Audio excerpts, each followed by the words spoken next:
একদম ক্লিয়ারলি শোনা যায়? জি স্যার, ক্লিয়ারলি। জি স্যার। জি স্যার, জি স্যার। এখন আমাদেরকে আগে বুঝতে হবে যে এই যে আমরা সফটওয়্যার ইঞ্জিনিয়ারিং নিয়ে কথা বলছি, তাহলে এই ব্যাপারটা আসলে কি জিনিস? আচ্ছা, তোমাদেরকে যদি আমি একটা প্রশ্ন করি, প্রশ্নটা হচ্ছে একটা এরকম প্রশ্ন যে আমরা যে এই ভিএলসি মিডিয়া প্লেয়ারে মুভি দেখি, ঠিক আছে, অথবা আমরা যে যে ব্রাউজ করি, হ্যাঁ ব্রাউজ করে করে ইনফরমেশন বের করি, এই ভিএলসি মিডিয়া প্লেয়ার, ব্রাউজার বা ধরো মেসেঞ্জার, এই জিনিসগুলো কি আসলে সফটওয়্যার? তোমাদের কি মনে হয়?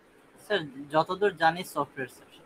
এগুলো সফটওয়্যার, ঠিক আছে, এগুলো কিন্তু সবকিছুই সফটওয়্যার। আমরা এগুলোর মাধ্যমে অনেক কিছু কাজ করতে পারছি। এখন আসলে অনেক কিছু বলতে কিরকম, ফর এক্সাম্পল ওরা একটা সংজ্ঞা দিয়েছে, ওরা বলেছে সফটওয়্যার হতে হলে তার মেইন উদ্দেশ্য থাকবে যে তাকে আমরা একটা ইনপুট দিব, সে সেই ইনপুট ওয়াইজ প্রসেস করবে এবং সেই ওয়াইজ আমরা আউটপুট পাবো। তার মানে দেখো, আমি যদি এখন ভিএলসি মিডিয়া প্লেয়ারের কথা বলি, আমি যদি এখন মেসেঞ্জারের কথা বলি, বা যে কোনো এই ধরনের অ্যাপ বা যে কোনো এই ধরনের সফটওয়্যারের কথাই বলি না কেন, সবকিছুতেই কিন্তু আমাদেরকে ইনপুট দিতে হয় যে হ্যাঁ আমি এখন এটা দেখতে চাই, আমি এখন এই লাইনটাকে পাঠাতে চাই, ঠিক আছে। এগুলো এই ইনপুটটা যে কোনো ফর্মে হতে পারে। আসলে ইনপুটটা হতে পারে যে আমি এটাকে টাচ করে দিলাম, আমার মোবাইল স্ক্রিনে টাচ করে আমি কিছু একটা লিখলাম বা ট্যাপ করে কিছু লিখলাম। ইনপুটটা হতে পারে একটা ফাইল, ঠিক আছে, একটা ফাইল পাঠালাম। ইনপুটটা হতে পারে একটা ভিডিও প্রসেস করলাম। তো এই ধরনের কাজ যেখানে ইনপুট থাকবে, মাঝখানে প্রসেসের দরকার হবে এবং আমি আউটপুট পাবো, এই জিনিসগুলোকেই বলা হয় সফটওয়্যার। তা আমি যদি এই সংজ্ঞা অনুযায়ী ব্রাউজারের কথা চিন্তা করি, তাহলে ব্রাউজারে আসলে এই জিনিসটাকে কিভাবে ফিট করা যায়, ইনপুট প্রসেস আউটপুট, একটা এক্সাম্পল দিতে পারবে কেউ?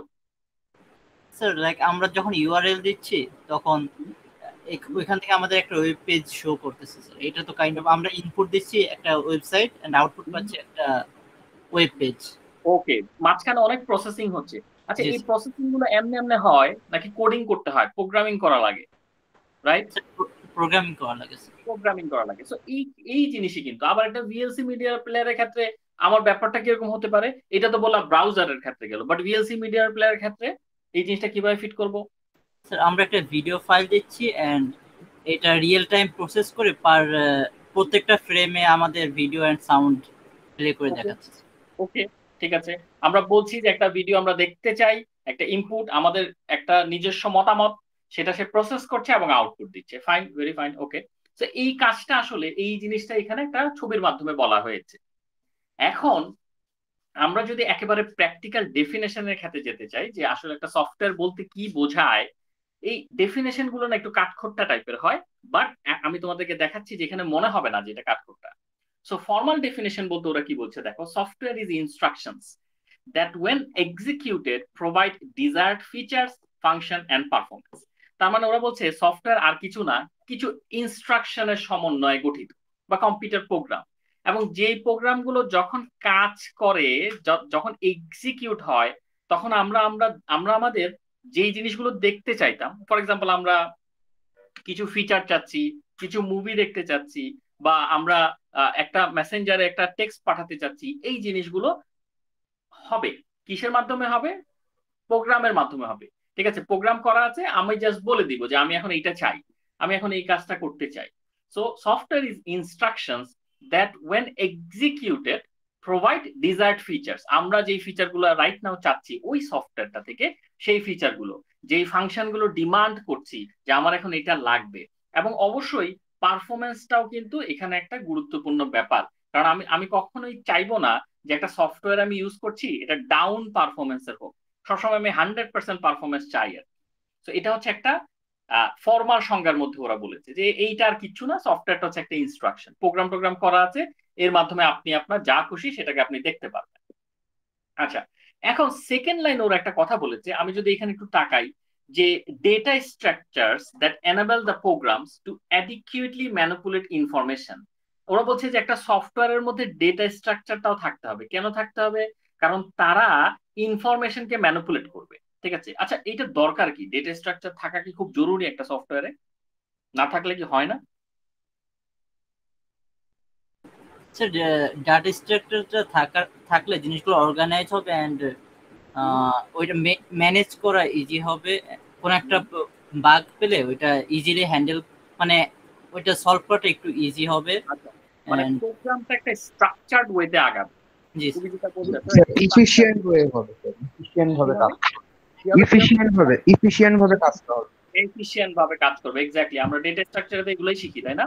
যে কিভাবে এফিশিয়েন্সি বাড়ানো যায়, টাইম কমপ্লেক্সিটি কিভাবে কমানো যায়, এগুলোই তো আমরা ডেটা স্ট্রাকচারে শিখি নাকি? জি স্যার।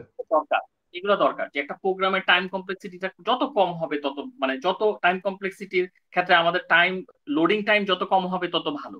হ্যাঁ, যতক্ষণ আমাদের ওয়েট কম করতে হবে তত ভালো। এই জিনিসগুলো কিন্তু দরকার আছে এফিসিয়েন্সির জন্য, যেটা তোমরা বললা।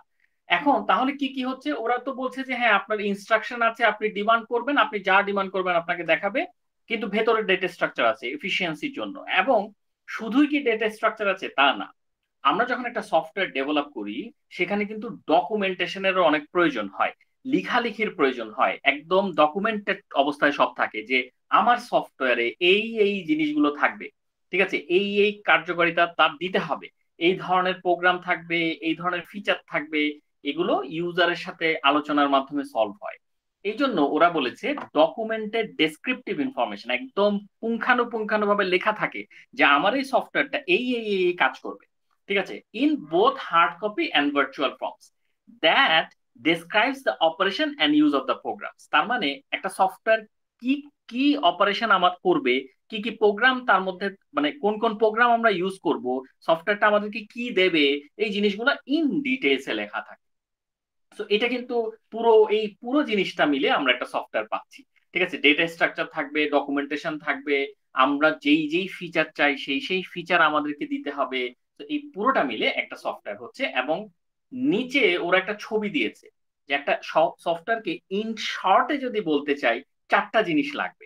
একটা হচ্ছে প্রোগ্রাম করা লাগবে, খুব ভালো মানের প্রোগ্রাম।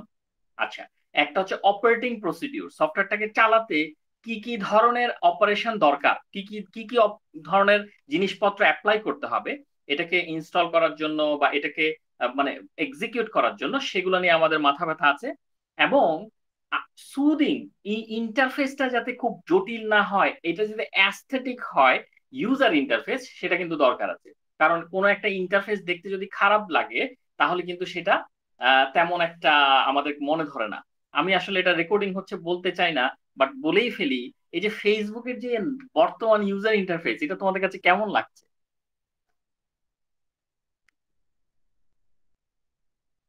কেমন লাগছে বলো? স্যার তেমন একটা ভালো না স্যার। আমার কাছেও একটু কেমন কেমন জানি লাগছে, আমি যতবারই ইউজ করছি আমার কাছে মনে হচ্ছে আগেরটা না ভালো ছিল, একটু একটা অ্যাস্থেটিক ভাব ছিল, একটু সুদিং ছিল। এখন একটা একটু কেমন কেমন লাগে আর কি, বাট ইউজ করতেই হবে কারণ ওদের জিনিস, ওদের সফটওয়্যার, রাইট? তো এই জন্য ইউজার ইন্টারফেসটা একটা বড় ম্যাটার, একটা fact। এবং ডকুমেন্টেশন, তো এই চারটা জিনিসের সমন্বয়ে আমাদের একটা সফটওয়্যার গঠিত।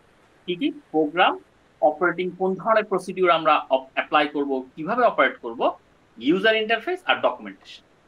সো এইটুকুতে তো আসলে কারো কোনো সমস্যা থাকার কথা না। এগুলো আছে স্লাইডে, তারপর আমি জাস্ট বলে যাচ্ছি একে একবার। আচ্ছা, তো আমরা এখন দেখি, আমরা তো সফটওয়্যার বললাম, কিন্তু আমরা তো পুরো কোর্সের নাম হচ্ছে সফটওয়্যার ইঞ্জিনিয়ারিং। তাহলে ইঞ্জিনিয়ারিং জিনিসটা কি? আমরা আসলে জানি ইঞ্জিনিয়ারিং কি, বাট তারপরও কেন জানি আমরা এটাকে ভয় পাই। ইঞ্জিনিয়ারিং হচ্ছে, আচ্ছা তো এখানে এখানে বুকিস্ট কথাটা আগে দেখি কি বলছে।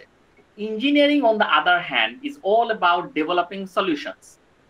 আমরা কিন্তু ইঞ্জিনিয়ারিং মানে যেটা এক সোজা সাপটা ভাষায় যেটা বোঝায় যে আমরা সোসাইটির প্রবলেম গুলোকে ফাইন্ড আউট করব, কোথায় কোথায় সমস্যা আছে যেটাকে ইঞ্জিনিয়ারিং করে করে সলভ করা যায়, ওইটা ফাইন্ড আউট করা হচ্ছে মেইন টার্গেট আমাদের, শুড বি আর। আচ্ছা, সো কিন্তু এই যে আমরা প্রবলেম ফাইন্ড আউট করব, আমরা ওই অনুযায়ী সলিউশন তৈরি করব, এটাকে ইঞ্জিনিয়ারিং বলছে। বাট সলিউশন যেটা তৈরি করব সেটার ধাঁচটা একটু ডিফারেন্ট হবে। যে কোনো ধরনের সলিউশন তৈরি করলে হবে না, আমাদের সলিউশনটা হতে হবে সিস্টেমেটিক, সায়েন্টিফিক, বিজ্ঞানের অস্তিত্ব থাকতে হবে, এবং ওয়েল ডিফাইন্ড প্রিন্সিপালস। আচ্ছা, ওয়েল ডিফাইন্ড প্রিন্সিপাল বলতে তোমরা কি বুঝো বলো তো? ওয়েল ডিফাইন্ড প্রিন্সিপাল, শুধু প্রিন্সিপাল না, ওয়েল ডিফাইন্ড প্রিন্সিপাল, এটা মানে কি? ফর্মাল নেমিং গুলা ইউজ করতে হবে। আরো কিছু, অন্য কিছু আমরা যদি আরেকটু স্মার্ট ওয়েতে বলি। স্যার ওয়েল ডিফাইন বলতে সাধারণত বিবৃতি ভালো করে মানে প্রমাণ করা, এই টাইপের স্যার। বা যে ল গুলো আছে, যে মেথড গুলো আছে, এক্সিস্টিং যেসব গুলো আছে, এগুলোর মধ্যে বেস্ট মানে যত ভালো প্রিন্সিপাল গুলো আছে সেগুলোকে অ্যাপ্লাই করা, রাইট? ইয়েস এটাই স্যার, তো অ্যাপ্লাই ইয়েস করা। Sir, yes. এক্স্যাক্টলি।